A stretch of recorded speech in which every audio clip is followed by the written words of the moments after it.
Olá, meus amigos, paz e bem a todos, é o pastor Esaú Neves e quero fazer um comentário com você sobre a polêmica que está por aí, Evangelho de Fariseus. Sobre os fariseus, vale lembrar que era um grupo que surgiu mais ou menos no século II a.C. e no tempo de Cristo era o grupo mais forte, mais poderoso. Eles se opunham aos saduceus. Os saduceus era aquele grupo muito apegado à política e outras coisas. Mas sobre os fariseus, a grande questão, eles tinham por regra crer na lei, na Torá, de forma escrita e de forma oral, mas com também apego excessivo às tradições, e muitas horas eles colocavam as tradições acima mesmo dos profetas, e é daí que nós vemos muito confronto entre Jesus e os fariseus. Para você ter uma ideia, na interpretação da Torá, eles chegaram a permitir alterações dela para benefício próprio. Uma das alterações, por exemplo, era do Corban. O que era Corban? Enquanto a lei dizia que era correto em que o filho cuidasse do seu pai e da sua mãe conforme envelhecesse, diminuísse suas forças por dificuldades. Um exemplo econômico, eles diziam que se pegasse tudo e depositasse nos pés deles, na questão financeira, no altar do Senhor, como diriam, isso seria Corban, quer dizer, para a glória de Deus você poderia negligenciar mandamentos. Então, quando você vê hoje alguém falando assim, está cheio de fariseus no meio do evangelho, está cheio... Fariseus é uma forma que ela tem os seus derivados no que as pessoas querem expressar. O exemplo é quando fala assim, aquilo é um fariseu no meio evangélico, está dizendo aquele é um falso obreiro, um falso profeta, um falso pastor, um falso irmão, um falso pregador, o hipócrita, tá entendendo? Então ela tem várias vertentes. Então eu vi por aí a questão que quando a música que está tocando fala do evangelho dos fariseus, pessoas de renome. Até então que a gente estava vendo pregar uma boa palavra se opondo, se doeram.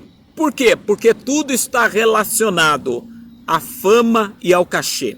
Nós estamos num ponto, para você ter uma ideia, que pregadores de nome se degradeiam. Há pouco tempo, um entrou na live do outro para sair um debate tonto defendendo um terceiro pregador que era criminoso, por exemplo. Está entendendo? A segunda coisa que eu gostaria de comentar é que eu vi uma cantora aí descendo o pau na garota, mas essa cantora em si tem um histórico frustrante, derrotado, por exemplo, de área afetiva. Eu vi vídeos há anos atrás, hoje eu não sei nem se é viva ou como está, de pessoas da família envolvidas com droga e depondo contra a figura dessa mulher, dizendo que essa mulher no passado parece que apoiou quem a violou, umas coisas do gênero. Por outro lado, quando se fala de evangelho de fariseus, eu vi uma banda muito famosa do Brasil, que já entrou em muitas polêmicas, mas uma delas é quando o povo do meio evangélico já não se satisfaz mais no espírito, então eles acham que escreveram tudo, já cantaram tudo, não tem mais, eles ouvem músicas mundanas particular, e eles dizendo que músicas seculares têm músicas que não era pecado ouvir. Até poderia concordar com isso. Mas quando eles tentam puxar uma música secular no altar dos seus ministérios que é consagrado a Deus, não produziu voz, não produziu boa qualidade de ritmo, ficou uma vergonha. Por quê? Porque Deus não divide altar. Então tem certas coisas que a pessoa deve ver de forma particular, é o seu íntimo, não é uma letra profana. Então, por exemplo, essa letra que está correndo no Evangelho de Fariseus não é uma música que vai ser tocada em uma igreja liberal, numa igreja neopentecostal, neo quer dizer novo, que está colocando muitos significados e muitos avivamentos, supostamente, aonde está morto, só porque apareceu o cantor e a cantora e ministrou do jeito deles e foi embora. Mas é uma igreja pessoal, sem base de doutrina, os líderes do lugar têm uma teologia neologista, quer dizer, com significados distorcidos. Por isso, o que eu penso dessa música? Essa música, quando uma pessoa ia compor uma letra na Bíblia, ela usava da licença poética e a poesia do seu tempo. Deixa eu falar sobre poesia. Imagine você pegando uma poesia para tentar falar para uma mulher no tempo atual, século 21, do tempo de Cantares. Seus dentes é como o dente das cabras. Ela vai te bater. Entendeu?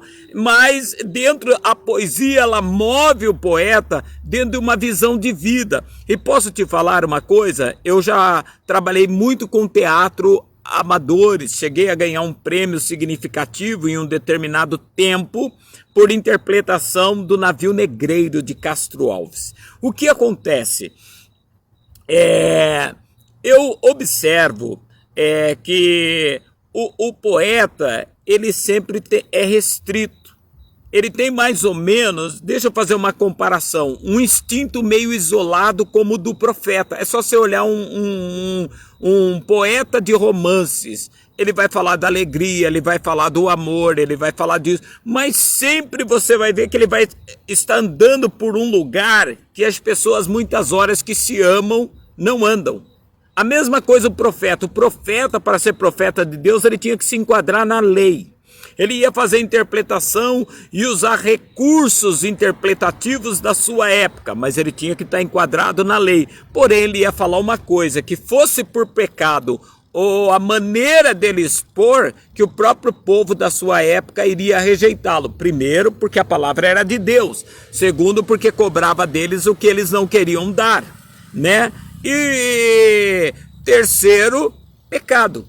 Então, observa que na licença poética, por exemplo, essa moça estava falando como uma cristã que sofre pelo mundo e estava reclamando uma falta de investimento missionário e sincero num lugar como a ilha de Marajó, aonde, por sinal, agora está correndo um testemunho muito forte de uma pessoa que fora sequestrada por supostamente casal de pastores, que tinha outras pessoas que participavam daquilo. Então observa que em todas as religiões tem os seus infiltros, tem lá os seus, vamos colocar entre aspas, seus fariseus.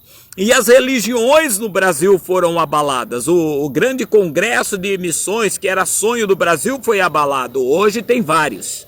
Para você ter uma ideia, a Igreja Católica foi abalada com o escândalo da pedofilia e outras coisas que aparecem. O meio evangélico, escândalo.